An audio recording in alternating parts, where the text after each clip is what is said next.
I am not proud of this episode.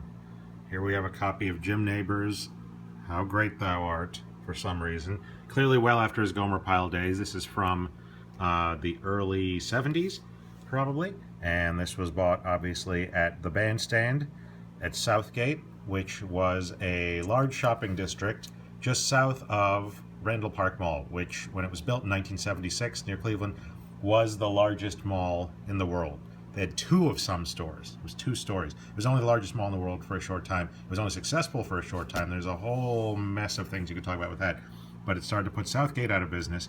Then after both the mall and Southgate were pretty empty, they opened another plaza even further to the south, and that only lasted 10 years. They just finished closing the Walmart up there, and there's not many tenants left. But to get back to this album, and the reason I have it, this was at, when I obtained it, about 3 years ago, it was at a music store, which sells, it wasn't a music store for just records. In fact, records was a very small part. They had 2 or 3 milk crates full of records. Mostly they had the guitars, drums, pianos, band instruments. They had lessons. That's all the stuff they do. Nice enough place. They didn't have too many records. Now they have a lot more with the vinyl revival in full swing, as the media likes to tell us. And this album was in there for some reason. I don't know what a blues guitarist in his 50s, why he would have picked this up at some point. I'm not saying it's a bad album. I'm also not saying I've ever listened to it. And I have nothing against Jim Nabors. It just doesn't fit with all the Jimi Hendrix and Beatles posters in this place. So this album, nothing real exciting, religious songs. He is very religious. Here's clearly a much older photo of him on the back. Actually, he doesn't look that much older now that I just the lighting. Some interesting things, though, about this album. There's several. First, Joe Gurcio, I believe that's the guy who produced, or he's related to the guy who produced Chicago and Blood, Sweat, and Tears, their first several albums with great success, which are quite different from what we have here. Glenn D. Hardin, well-known pianist, I believe he spelled his name with one N, so I don't know what's going on here. Maybe I'm mistaken. He played behind Elvis for many years.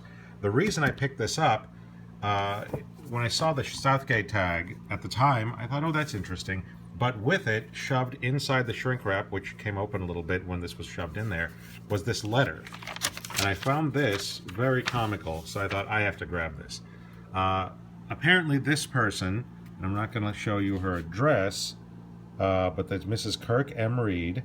She wrote to customer relations at Columbia Records, and I'm sure this address and phone number no longer work. I don't know. Dial them up, see what happens. But she must have written a complaint letter to them, which sadly we don't have.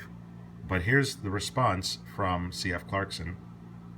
Thank you for your letter. We're sorry to hear that you were displeased with the arrangement of the Jim Nabors album you purchased. I gotta assume that's this one. Since you have expressed interest in Anita Bryant with a similar selection, I've ordered for you 2 Anita Bryant albums, both having the selection How Great Thou Art. So she must not have liked the way Glenn D. Hardin or whoever put together the arrangement for that song. These should be arriving within 3 weeks. Mrs. Reed, there is no need for you to return the Jim Nabors album. Oh, bonus. She gets 3 albums for the price of 2. Or maybe she's getting the 2 Anita Bryants for free. It doesn't say.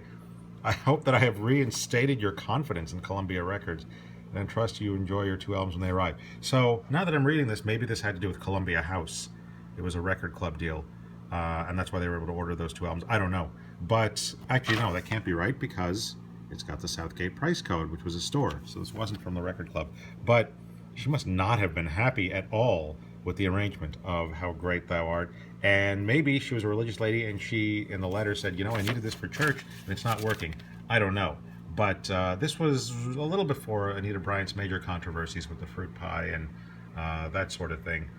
I'm not saying that has anything to do with the letter, but at the time she was still a somewhat popular recording artist for inspirational and easy listening material. So I don't know where the 2 Anita Bryant albums got to. I didn't see them in the bin when I was buying this one at the music store. But now we have this one, this curio, along with a letter from Columbia Records. And if you're online and you want to go check out the Anita Bryant album, I'm sure you can track that down, or the arrangement of this. And the, I don't know if you noticed the date. I thought there was a date. Yeah, March 23rd, 1973.